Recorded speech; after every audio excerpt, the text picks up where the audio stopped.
Hey, good morning, everyone. This is JoJo Gonzalez, and welcome to Infusion. It's a iConnect class here at Sagemont Church in Houston, Texas, that I've been teaching since January. And since I've started, we've been going over just some real high-level, but questions that everyone has in their life. You know, it doesn't matter where you're at in your walk with the Lord, no walk with the Lord, whether you're a teacher or a student, a leader, follower, doesn't matter. We tend to ask these same questions or have these same needs, and we've kind of summed them up with a book called Foundations of the Christian Faith by James Montgomery Boyce. It's know God, know yourself, and know His Word. And that's something I've been teaching the class for a while now. And over the last few months, we've gotten a lot deeper with our questions, and I've had them look at themselves, and I want you to look at yourself and ask and know and realize, what I know about God, is it just head knowledge? Is it only intellectual? Or is the knowledge of God that I have, is it intimate knowledge, something that God has brought me through, time that we've spent together, with one another, connected, and spending time with one another, just like you would with someone that you love, an intimate partner. You're very close. You know what that person would say in a certain situation, or how they would laugh, or maybe something they would be unhappy with, or maybe something that they would appreciate if you brought them home as a gift, or if you showed them something new, and what their preference would be for you to say or for you to do, or one way, go this way or go that way. Some of our spouses, they're introverts, so they would prefer to stay home. Some of them are extroverts, so they would prefer to go out. Some would love surprises, some of them hate surprises. Just that type of thing. Is your knowledge of God like that, where it's intimate knowledge? Do you know God? And does He know you that way? And we've walked through the Bible, and yes, He knows you that way, and He wants you to know Him that way. So He has revealed Himself to us in His Word. And last time we were together, we looked at the attributes of God that we find in His name. In Exodus 3:13, Moses comes to God and he says, if I go to these people and I ask them, or they ask me, who sent you, what's your name? And God, in the next verse in 3:14, says to Moses, I am who I am. Say to the people, I am has sent you.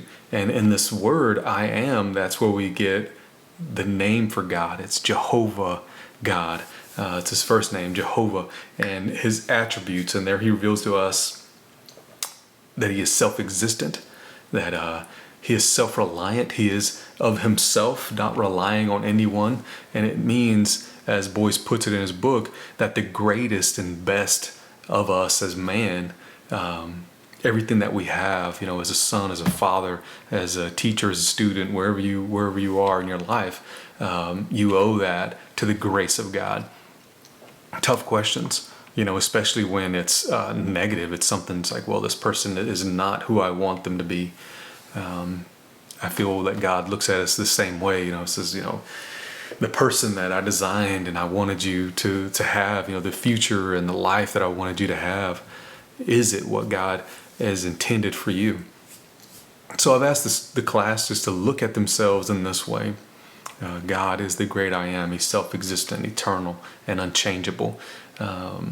He's the same always, today, yesterday, and forever. And one of the main things is He doesn't need our approval. He doesn't need our belief in Him to exist. He just is, and He will be what He will be. And in Revelations it says in 1:8 that He is the Alpha and the Omega. He's the beginning and the end. He's all things in between. I had the class look at the first verse of the Bible, Genesis 1, and it says, in the beginning, God, period.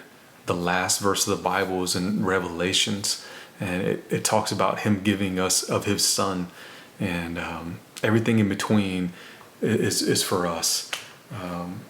It starts off with God, ends with Christ, and that should be all that we need. He is the beginning and the end.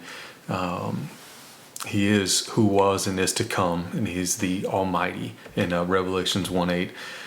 The Almighty there is an amazing word. It's a Greek word that means the all-ruling. He's absolute, and He's universally sovereign. He's the great Almighty, and we get that word omnipotent. He is all-ruling, all-knowing. He's the one that cannot be found by searching. By searching, we cannot find Him out.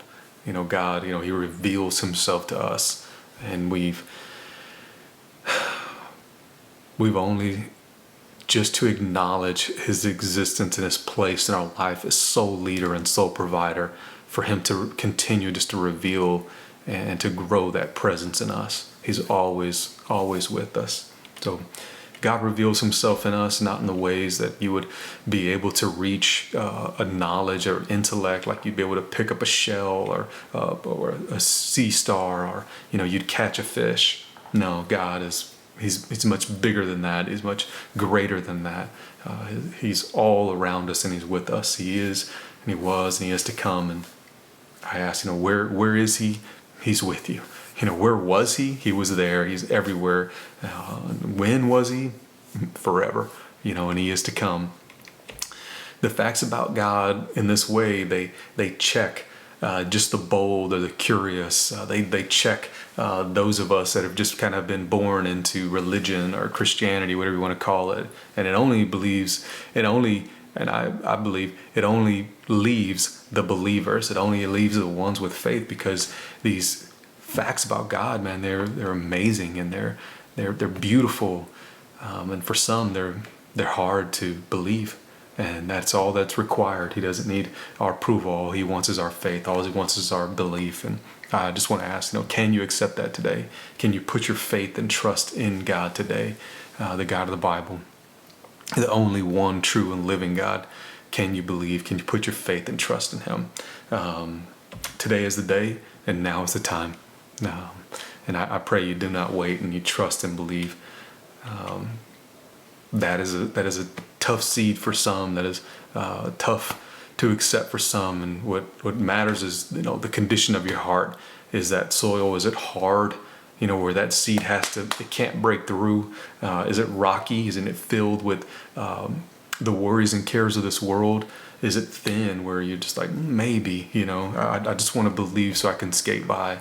Or do you hear this lesson about God with a soft heart, one where the seed can just take root and grow, penetrate you forever?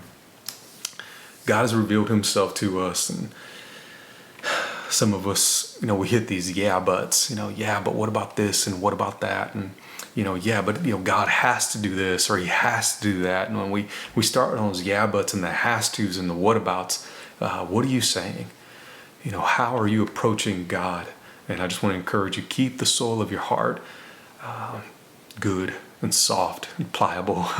That way God doesn't have to break out and pound it and hit it hard for it to be open and receiving. I'm going to leave you with this today. Two people were praying. God shows up and He provides all that they need, right? And they say this in Judges 3:17. It says, "And Manoah said to the angel of the Lord, well, what is your name? So that when your words come true, we may honor you."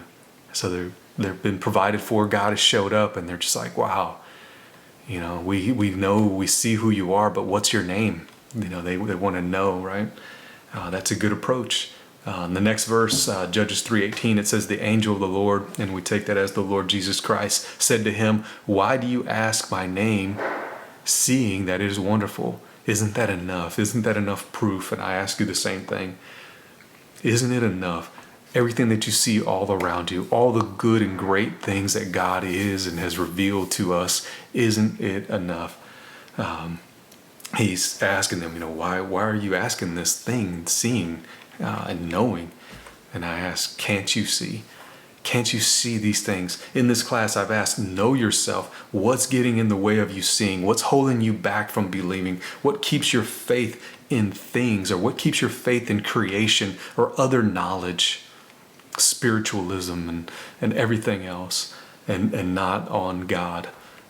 the two people in this story, they do see, and their proper response to seeing God and knowing God and experiencing God on that intimate level, what do? Next verse is Judges 13:19. So Manoah took the young goat and the grain offering that he had, and he offered this young goat and this grain on the rock to the Lord, to the one who works wonders, it says. This mighty God who's given us this planet, this earth, to live on, and everything that's beautiful in it. And Manoah and his wife, it says, were watching. Manoah and his wife, they believe, they worship, they sacrifice, and they watch. When you open up the Word of God, when you approach Him, do you believe? Do you worship? Do you sacrifice? Do you give up? And are you watching? Are you waiting? Are you expecting like they are? I want to encourage you. And that's where we're going to leave it today. With the celebration of Passover coming and Easter celebration, which is the celebration of the resurrection approaching, can you accept and believe these truths about God today? He is the same yesterday, today, and forever. And we ask, even in our time of trouble, yes. Even in our time of need, yes. Even in our time of doubting and questioning, yes, God is the same. Jesus says in John 14:1, let not your hearts be troubled. Believe in God. Believe also in me. And I encourage you, believe, and let not your hearts be troubled. So God bless you today as you go.